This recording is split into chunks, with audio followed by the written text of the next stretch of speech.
On December 24th, 2007, in a rural area near Carnation, Washington, a brutal mass killing unfolded inside the home of Wayne and Judy Anderson. Their property sat quietly about 40 kilometers east of Seattle, tucked away in a peaceful and remote community. What was meant to be a family gathering on Christmas Eve turned into a crime scene that would shock the entire nation. 6 members of the Anderson family were murdered that afternoon. 60-year-old Wayne Scott Anderson, a Boeing engineer, and his wife Judy Anderson, age 61, who worked for the Postal Service, were the first victims.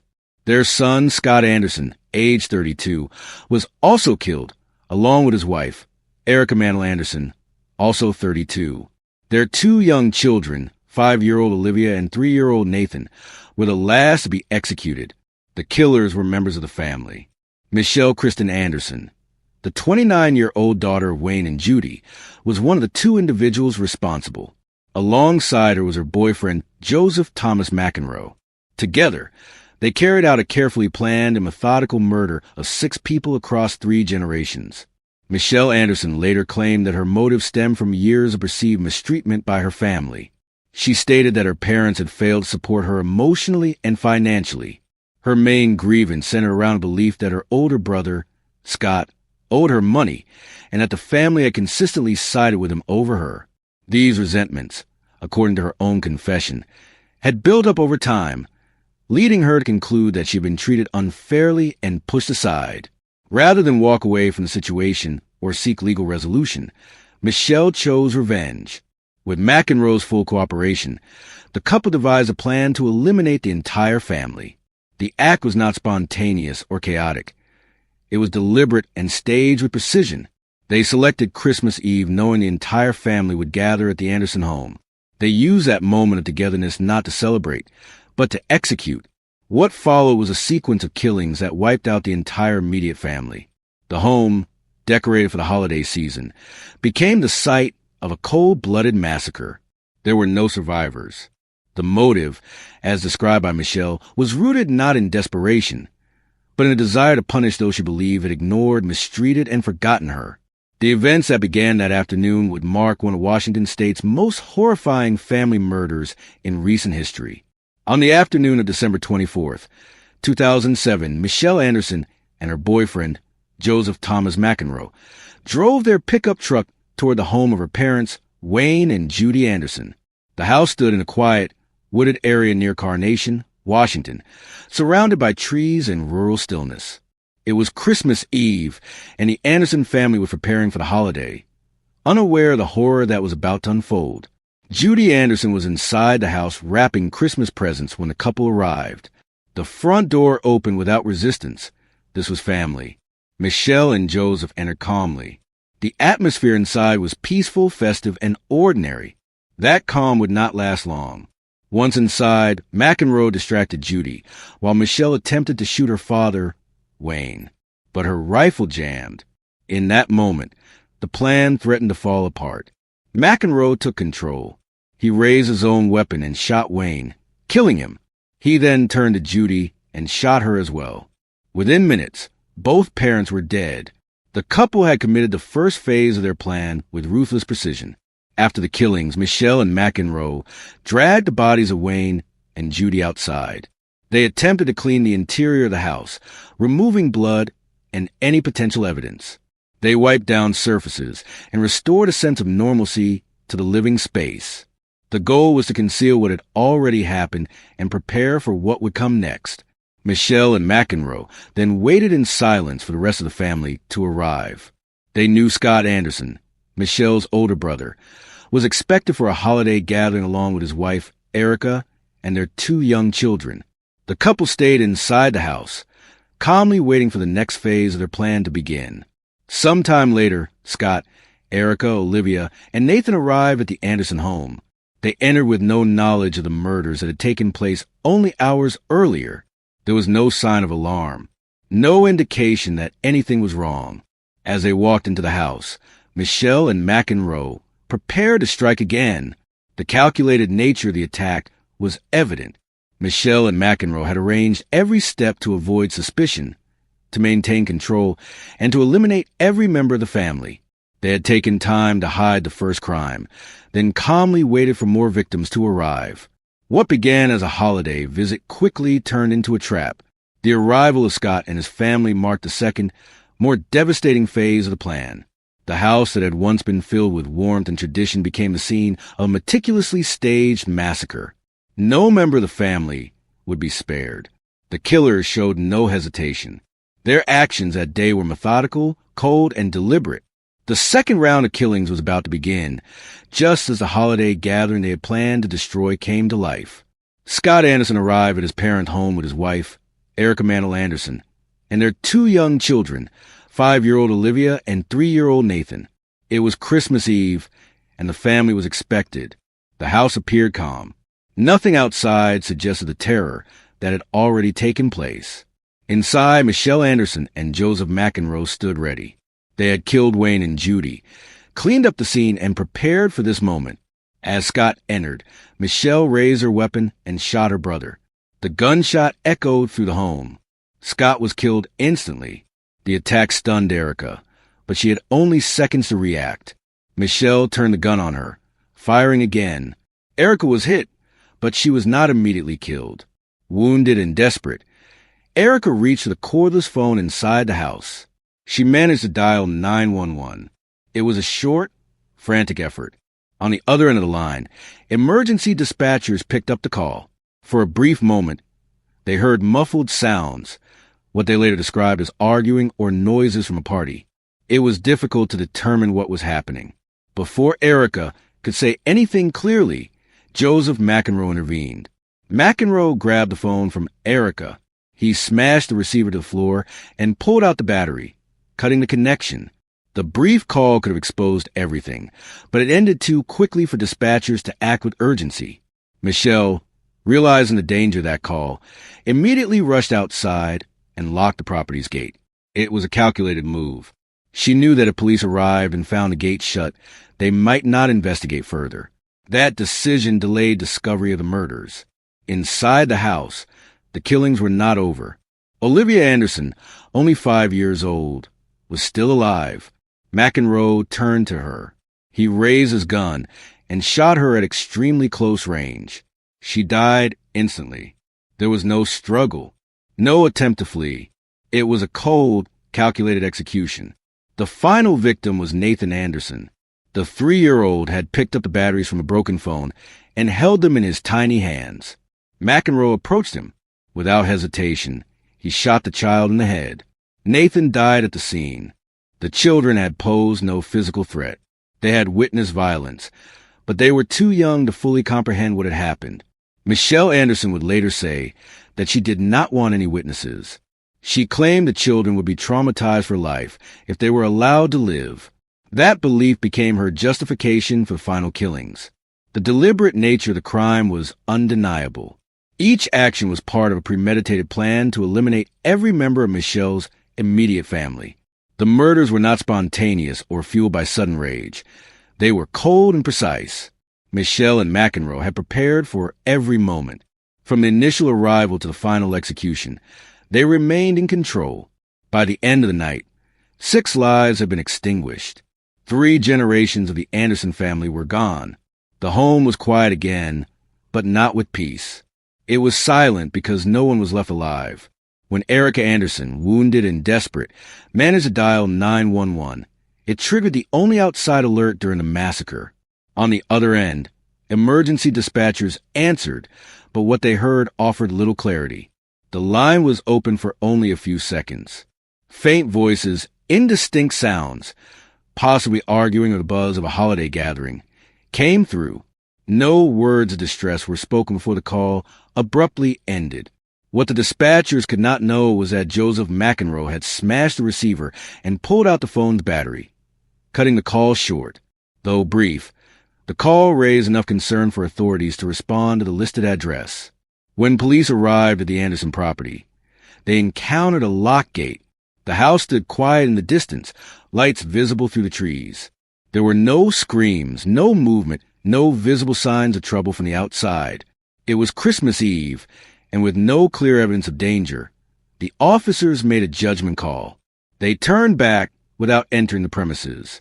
What they did not know was that Michelle Anderson had rushed outside just moments after the 911 call. Realizing that a connection had been made, she quickly locked the gate to prevent any immediate law enforcement intrusion. Her decision was calculated and effective. That single moment, the emergency call that nearly exposed the crime, was lost. A rare window to uncover the unfolding massacre had opened, then just as quickly closed. Had officers looked further, they might have interrupted the killings or arrived in time to apprehend the suspects.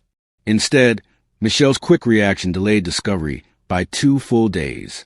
The tragedy inside the Anderson home continued, undiscovered and uninterrupted, as if nothing had happened at all. On December 26, 2007, 2 days after the massacre, Judy Anderson's absence from work raised alarm. Her co-worker and close friend, Linda Thiele, grew increasingly concerned. Judy had never missed a shift without notice. With no explanation and no response calls, Linda decided to drive to the Anderson family home to check in. As she arrived at the rural property near Carnation, Washington, the gate remained locked. Linda approached the house, peering through the windows, hoping to catch sight of someone inside. What she saw instead chilled her to the core. There were bodies lying on the ground. Though the details were unclear from the window, she could make out what appeared to be 2 adults. Linda immediately called 911. When she spoke to the dispatcher, she reported that she believed she had seen the bodies of Wayne and Judy Anderson. That was the assumption she made in the moment, based on her relationship with the couple. However, when law enforcement arrived and entered the house, the truth was far more devastating. Inside, officers discovered 6 bodies. The first 2 that Linda had seen through the window were not Wayne and Judy. They were Scott and Erica Anderson. The full extent of the crime slowly came into view.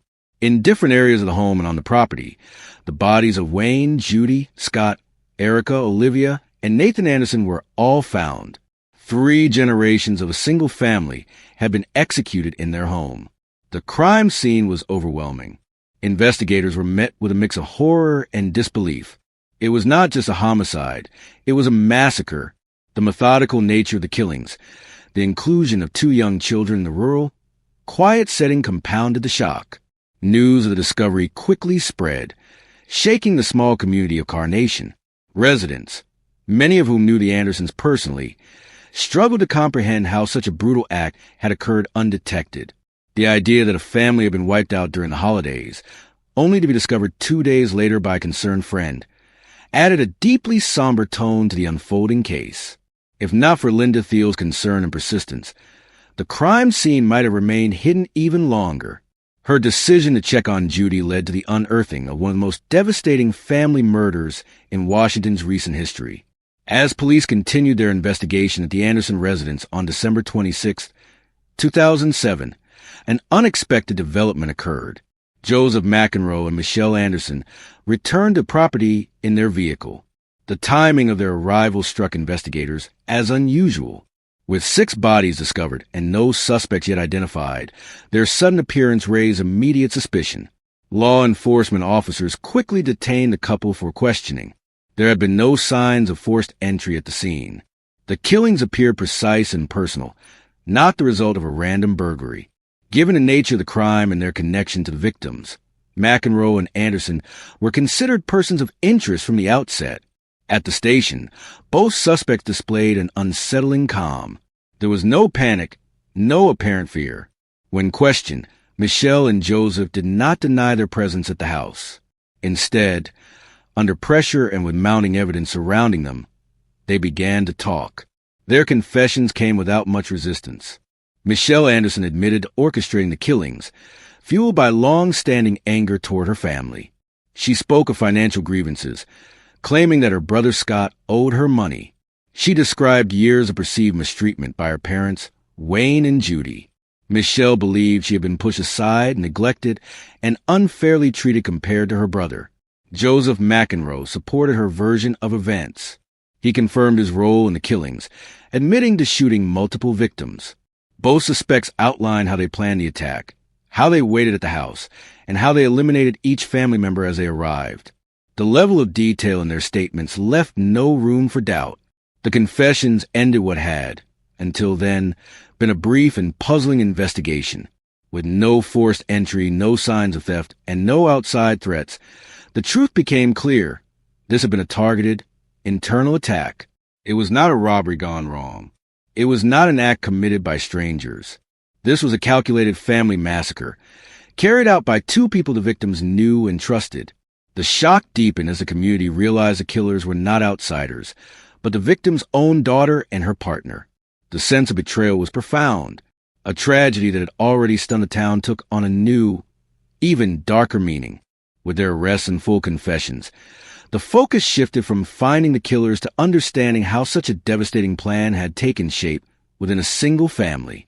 Following their confessions to the murders of 6 members of the Anderson family, Joseph McEnroe and Michelle Anderson faced the full weight of the legal system. The brutality of the crime, the number of victims, and the fact that children were among those killed led to significant public attention and a complex legal process.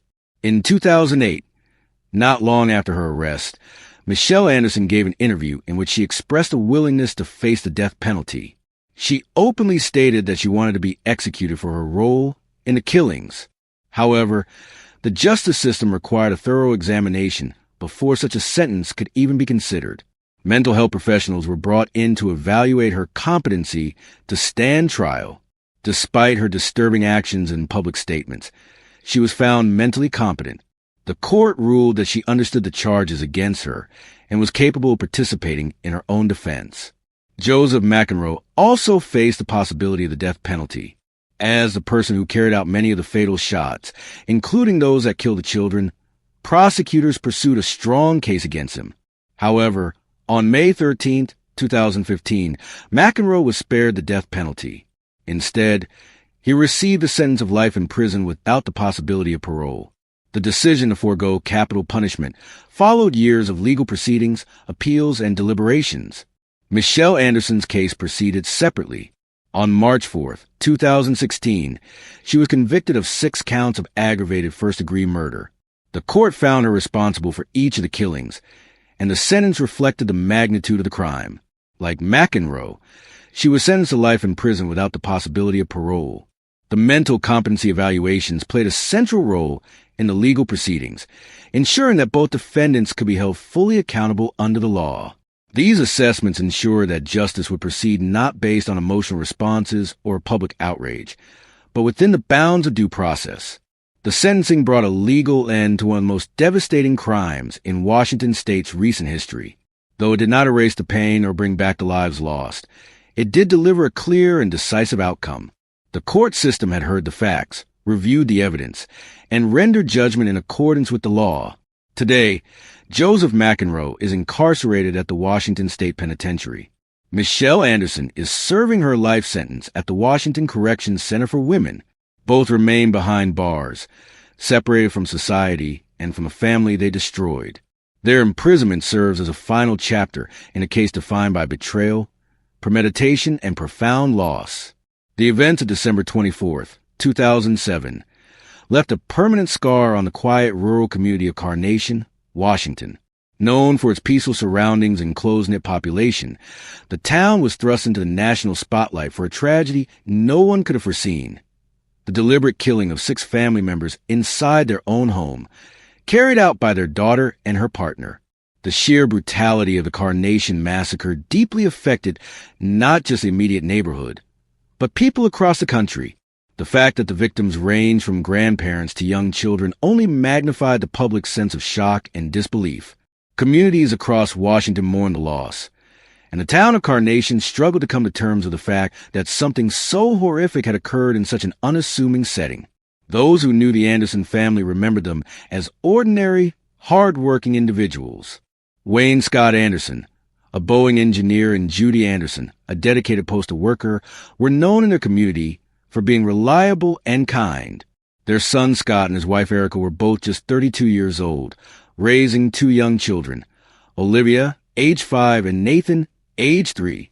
Their deaths resonated beyond family and friends, representing a loss of innocence and safety for an entire town.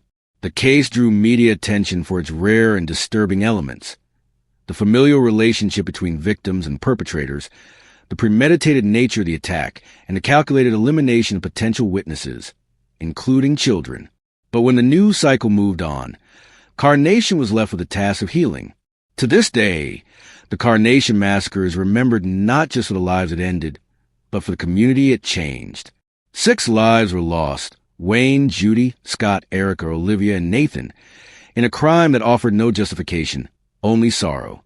The memory of that day continues to serve as a solemn reminder of the fragility of peace and the depths of human betrayal.